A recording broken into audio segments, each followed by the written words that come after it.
எத்தனை பேர் அவர் மேல சாஞ்சி இருக்கணும்னு விரும்புறீங்க? ஆமென். எதுக்கு கை தூக்குனீங்க? ஆமென். 12 சீஷர்கள் இயேசுவை சுத்திட்டு இருந்தாங்க. நிறைய காரியத்துக்கு சண்டை போட்டாங்க. பந்திக்கு எதுக்கு சண்டை வருதோ இல்லையோ, பந்திக்கு வரும். பந்திக்கு சண்டை போட்டாங்க. யார் பெரியவன் சண்டை போட்டாங்க. தேவனுடைய ராஜ்யம் வரும்போது ரைட்ல யார் இருக்கணும், லெஃப்ட்ல யார் இருக்கணும் சண்டை போட்டாங்க. ஆனா ஒரு இடத்துக்கு மட்டும் சண்டையே இல்லை. ஏன்னா அந்த ஒரு இடத்த ஒரே ஒருத்தன் தான் விரும்பினான். அது எந்த இடம் அப்படின்னா, இயேசுவின் மேல சாஞ்சி இருக்கிறது. யார் சாஞ்சிருந்தா? யோவான். 11 பேர் எக்ஸ்ட்ரா இருந்தாங்கல்ல. யாராவது கேட்டாங்களா, யோவானே யோவானே கொஞ்ச நேரம் நானும் சாஞ்சிருக்கட்டுமா கேட்டாங்களா? இல்லை. ஏன்னா இன்னைக்கு இயேசுவிடம் உள்ள எல்லாம் எல்லாருக்கும் வேணும். ஆனா இயேசுவோடு என்கிற அனுபவம் இன்னைக்கு யாருக்குமே வேண்டாம். எல்லாரும் வர்றது இப்போ அற்புத பெருவிழான்னு ஒரு டைட்டில் வச்சா சரியான கூட்டம் வரும். தீர்க்க தரிசன பெருவிழான்னு வச்சா கடல் கடந்து ஜனங்கள் வருவாங்க. இயேசுவோடு இயேசுவோடு 3.5 வருஷம் எல்லாத்தையும் விட்டு யோவான் இயேசுவின் மார்பில் சாய்ந்திருந்தான். அந்த யோவான பத்ம தீவுல தூக்கி போட்டாங்க. யோவானுடைய வாலிப பிராயத்தில் யோவான் இயேசுவின் மேல சாய்ந்திருந்தான். யோவானுடைய பின்னாட்களில் பத்ம தீவுல தனிமைப்படுத்தி தூக்கி போட்டாங்க. அப்பொழுது ஒரு சத்தம் கேட்டு திரும்பி பார்க்கிறான். அன்று யார் மார்பில் சாய்ந்திருந்தானோ அவன் இருந்த பத்ம தீவுல இறங்கி வந்து நிற்கிறான். இந்த ஸ்டேஜ்ல நீ அவரை பிடிச்சிட்டேன்னா உன் கடைசி வர அவர் உன்னை பிடிப்பார். உன் வாழ்க்கையில சத்துரு கொண்டு வருகிற பத்ம தீவு கூட பரலோகமாக தான் மாறும். அங்கே நீ அவர் சத்தத்தை கேட்பாய். அங்கே அவருடைய பிரசன்னத்தை அனுபவிப்பாய். அங்கே நீ அவரை பார்ப்பாய். அங்கே எப்படி நிற்கிறார் தெரியுமா? மார்பில் பொற்கச்சை கட்டினவராய். மார்பில் பொற்கச்சை கட்டி நிற்கிற அனுபவத்தை குறித்து அநேக விளக்கங்கள் உண்டு. அதுல இன்னொரு சத்தியம் என்ன தெரியுமா? ஒரு தாய் தன் பிள்ளைக்கு பால் கொடுக்கும் போது யூத பெண்கள் அப்படியே இடுப்பை சுத்தி கட்டி வைப்பாங்களாம். அப்படி கட்டி வைப்பாங்களாம். ஆண்டவர் சொன்னார், ஒரு தாய் தேற்றுவது போல நான் உங்களை தேற்றுவேன். நீங்கள் இடுப்பில் வைத்து சுமக்கப்படுவீர்கள், மடியிலே வைத்து தாலாட்டப்படுவீர்கள். நீங்கள் எருசலேமிலே தேற்றப்படுவீர்கள். டொமிஷியன் சக்கரவர்த்தி யோவான் கதையை எழுதுறான். பத்ம தீவுல இவன் கதை முடிய போகுது. செத்தவனை போல விழுந்து கிடக்கிற யோவான கர்த்தர் தொட்டு கையை காட்டி கொடுக்கிறார். என்ன கையில இருக்கு? யோவானே பாரு, என் கையில மரணத்தின் திறவுகோல் இருக்கு. மரணத்தினுடைய கீ என் கையில இருக்கு. என்ன அதன் அர்த்தம்? நீ எப்போ சாகணும், எங்க சாகணும், என்னைக்கு சாகணும் தீர்மானிக்கிறது டொமிஷியன் அல்ல, மரணத்தை ஜெயித்தவர். உன் காலங்கள் என் கையில் இருக்கிறது சொல்லிட்டு நீ எழுது அப்படிங்கிறார். நீ கண்டதையும் கேட்டதையும் அவன் உனக்கு ஒண்ணு எழுதுனால. ஆமாண்டவரே, அவன் ஒருத்தன் எழுத வச்சா பாத்தியா? யாரு? அதான் அந்த வலு சர்ப்பம். அவனுக்கு முடிவை எழுது. ஹல்லேலூயா. சாத்தான் யோவானின் முடிவை டொமிஷியனை வைத்து எழுத நினைத்தான். எந்த இடத்துல யோவானின் முடிவை சாத்தான் எழுத நினைத்தானோ அதே இடத்துல யோவானை வச்சு கர்த்தர் சாத்தானுடைய முடிவை எழுதி. சத்துரு உன் கதையை பல விதத்துல பலரை கொண்டு எழுத நினைச்சான். நீ எப்படி இந்த கோர்ஸை முடிக்கிறேன் நானும் பார்க்கிறேன். நீ எப்படி பிராக்டிக்கல்ல பாஸ் ஆகிறேன்னு நானும் பார்க்கிறேன். நிறைய முடிவு நாம அதை நினைச்சு போச்சு, என் லைஃப் போச்சு, என் ஃபியூச்சர் போச்சு. No no. இயேசுவை சிலுவையில் அறையும் போது அவருக்கு ஃபேவரா அந்த சரௌண்டிங்ஸ்ல ஒருத்தர் கிடையாது, ஒருத்தர் கிடையாது. கள்ளர்கள் நிந்தித்தாங்க. லேட்டரா ஒரு கள்ளன் மனம் திரும்பிட்டான். ஆரம்பத்தில் 2 பேரும் நிந்தித்தாங்கன்னு தான் பைபிள்ல போட்டிருக்கு. கள்ளர்கள் நிந்தித்தார்கள், சோல்ஜர்ஸ் நிந்திக்கிறாங்க, அங்கே அந்த டீம்ல இருக்கிற எல்லாரும் நிந்திக்கிறாங்க, ஜனங்கள் நிந்திக்கிறாங்க. இத்தனை நிந்தை பேசப்பட்டு கொண்டு இருக்கும் போது அவர் தலைக்கு மேல ஒரு எழுத்து எழுதி வைக்கப்படுகிறது. அந்த எழுத்து என்ன எழுத்து தெரியுமா? இவர் யூதருடைய ராஜா. இந்த எழுத்து வைக்கப்பட்டதும் நிந்திச்சிட்டு இருந்த 2 பேர் நிந்தையை நிறுத்துறாங்க. நேரா பிலாத்து கிட்ட போறாங்க. போய் அந்த எழுத்தை மாற்றணும், அந்த எழுத்து வைக்க கூடாது, இவன் யூதருக்கு ராஜான்னு சொன்னான்னு எழுதி வைங்க, இவன் யூதருக்கு ராஜான்னு எழுதக்கூடாதுன்னு சொல்லும் போது அந்த சிங்காசனத்தில் இருந்த பிலாத்து அவர்களை பார்த்து சொன்னார், எழுதினது எழுதினதுதான். யார் எழுதினா? இது பிலாத்து எழுதினதா? பிலாத்து இன்னைக்கு எழுதினான். இயேசு சிலுவையில் அறையப்பட்ட அன்று எழுதினான். ஆனால் இதே சத்தம் இயேசு பிறந்த போது சாஸ்திரிகள் பெத்லகேமுக்குள் வந்து கேட்ட கேள்வி, யூதருக்கு ராஜாவாக பிறந்திருக்கிறவர் எங்கே? அதன் அர்த்தம் என்ன?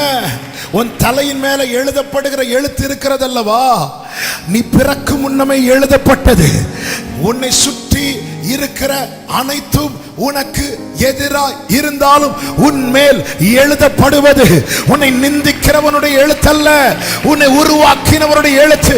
நம்புறவங்க மட்டும் தலைக்கு மேல கையை தட்டி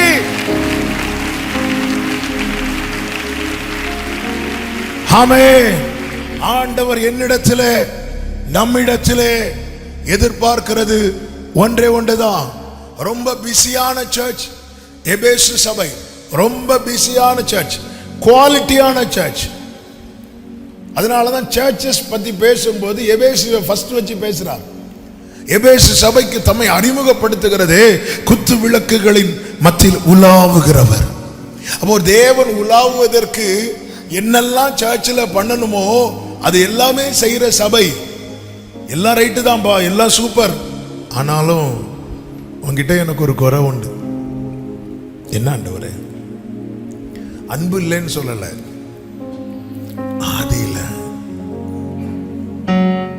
ஆதியில உன் கண்ணுக்கு என்ன மட்டும் தான் தெரியும். போக போக போக உன் அன்பு சாதாரண அன்பாயிட்டு. சுனேமியால் சொல்லுகிறான், என் நேசத்தின் உச்சிதத்தை நான் கொடுப்பேன். என் நேசத்தை கொடுப்பேன் என்றல்ல, என் நேசத்தின் உச்சிதம், my finest love,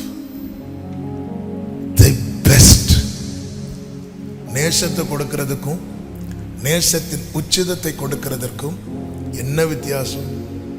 நேசத்தை கொடுக்கிறவன் அவருக்கென்று எதையாகிலும் செய்வான்.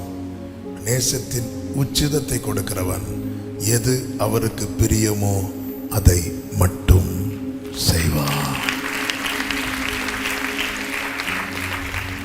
ஆண்டவருக்குன்னு நான் ஒன்று செஞ்சு அது அவருக்கு பிடிக்கலன்னா, தூத்துக்குடியில் ஒரு குறிப்பிட்ட ஊருக்கு போயிருக்கிறோம்.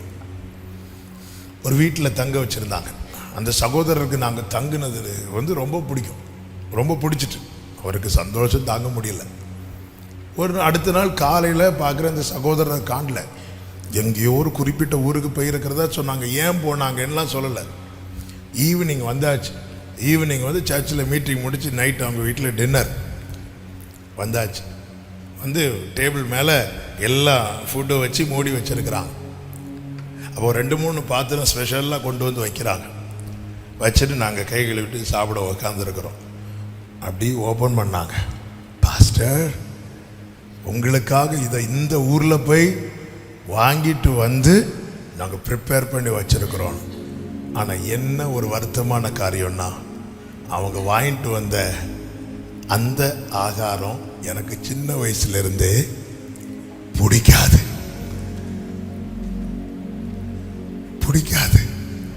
அதனால எனக்கு ஓரளவுக்கு எல்லாம் அட்ஜஸ்ட் பண்ணிடுவோம். ஆனால் இது என்னால் அதை பார்த்தாலே எனக்கு சாப்பாடு, நான் கொஞ்ச நேரம் பார்த்து அவரை பார்த்து சொன்னேன், பிரதர் சாரி, நான் இதை சாப்பிட மாட்டேன், கோச்சிக்காதீங்க. ஃபர்ஸ்ட் டேஸ்ட்டு, நான் டேஸ்ட்டு பார்த்தா அதுக்கப்புறம் எனக்கு முடியாது ப்ளீஸ்ன்னு சொல்லிட்டு அந்த சைடில் கொஞ்சம் சட்டினி எடுத்து வச்சு சாப்பிட்டுட்டு வந்துட்டு, அவருக்கு வலி தாங்க முடியல, எனக்கும் வேதனை. ஏன்னா இவர் காலையிலே போனார்.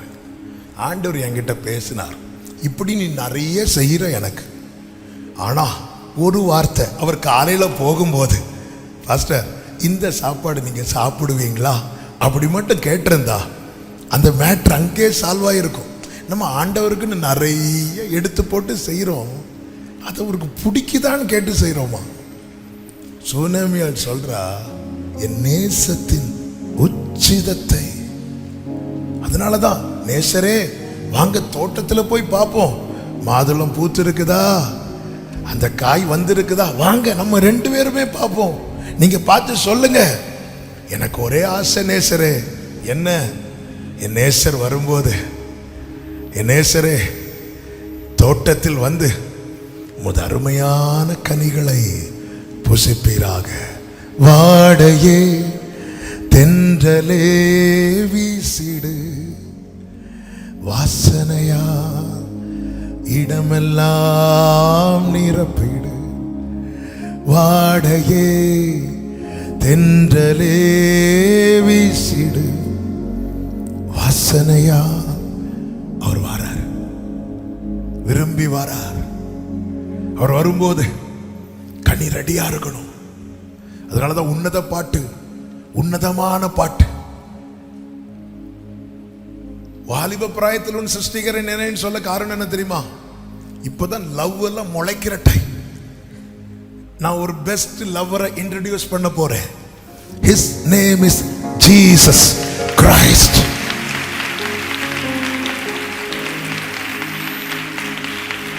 இவர் உன் உயிரை வாங்குற லவ்வர்ல, உனக்காக உயிரை கொடுத்த லவர். அதனாலதான் சூனேமியால் சொல்லுகிறாள், ராஜா என்னை எங்க கூட்டிட்டு போனார்? தமது அறைகளுக்குள்ளே. யாரு ராஜா? சாலமோன் ராஜா. அவர் தான் யாரை பார்த்தாலும் கூட்டிட்டு போயிடுவாரு. சூனேமியாலையும் உள்ள கூட்டிட்டு போற. இது 1வது அதிகாரம். அவள் அப்படி உள்ள போகும்போது அரண்மனையில் ஒவ்வொரு காரியங்கள் அவ கண்ணுக்கு முன்னாடி இருக்கிறது. அப்படி இருக்கும்போது அவ உள்ளம் என்ன ஏங்குது தெரியுமா? என்னை இழுத்து கொள்ளும். யார்கிட்ட சொல்ற தெரியுமா? காத்திருக்கிற நேசர்கிட்ட. கூட்டிட்டு போறது யாரு? ராஜா. எருசலேமின் கன்னிகைகள் ஏங்குவாங்களாம். இந்த சாலமோன் ஒரு வாட்டி என்ன பாத்திர மாட்டாரா? என்ன பாத்திர மாட்டாரா? என அவ்வளவு இன்பமானவன், அழகானவன், ஞானம் உள்ளவன், ஐஸ்வர்யம் உள்ளவன். எத்தனையோ பேர் காத்துட்டு இருக்கும் போது இந்த ராஜா சூனேமியாளை பார்க்கிறான். அவ கருப்பானவதான், ஆனா ஏதோ ராஜாவுக்கு பிடிச்சிட்டு நீ வான்னு சொல்லிட்டு அவருடைய அறைக்குள்ள கூட்டி கொண்டு போகும்போது இவள் ஏங்குகிறாள், ஆண்டவரே என்னை இழுத்துக் கொள்ளும். நாங்கள் உமது நேசத்தில் மகிழுவோம். எல்லாரும் ராஜ அரண்மனையில் இருக்கிற திராட்சரசத்துல மகிழ்வாங்க. ராஜாவின் படுக்கை, ராஜாவின் ஐஸ்வர்யம், ராஜாவின் போஜனம், இதெல்லாம் உள்ளே வருகிறவர்களுக்கு மகிழ்ச்சியா இருக்கும் போது the finest love, அந்த உச்சிதமான நேசத்தை கொடுக்கிறவள் சொல்றா, எனக்கு மகிழ்ச்சி உங்க நேசம். அடுத்த வார்த்தை தான், என்னை இழுத்து கொள்ளும், நாங்கள் உமக்கு பின்னே ஓடி வருவோம். அதை படிக்கும் போது தமிழ் தப்பு மாதிரி தெரியுதுல்ல, அல்லது தப்பா பிரிண்ட் பண்ணது மாதிரி இருக்குல்ல. என்ன சொல்லி இருக்கணும்? என்னை இழுத்து கொள்ளும், நான் வருவேன், இப்படிதானே சொல்லி இருக்கணும். ஆனா அங்க சொல்லப்பட்டிருக்கு என்னை இழுத்து கொள்ளும் நாங்கள். இதுதான் அவருக்கு கொடுக்கிறது என்ன? ஆண்டவரே, என்ன நீங்க இழுக்கும் போது நான் தனியா வர மாட்டேன், கூட ஒரு 5 பேரை உமக்காக. எத்தனை பேர் அந்த நேசத்தின் உச்சிதத்தை கொடுக்க விரும்புறீங்க? நீ ஒன்னையே கொடுக்கும் போது நேசத்தை கொடுக்கிற. 5 ஆத்துமாக்களை கர்த்தருக்காய் ஆதாயப்படுத்தி கொடுக்கும் போது நேசத்தின் உச்சிதத்தை கொடுக்கிற. ஆமென். அது என்னப்பா அவருடைய நேசம்? அவருடைய நேசம் என்ன? சுனேமியார் சொல்றா, என்னை எல்லாரும் எங்க வச்சாங்க தெரியுமா? தோட்டத்துக்கு காவல்காரியா வச்சாங்க. காவல் காக்குறவங்க எங்க இருப்பாங்க? வெளியே இருப்பாங்க. என்னை என் குடும்பத்தினர், என் சகோதரர்கள் வெளியே வைத்த போது என் நேசர் விருந்து சாலைக்கு என்னை அழைத்து கொண்டு போனார். என் மேல் பறந்த அவருடைய கொடி நேசமே.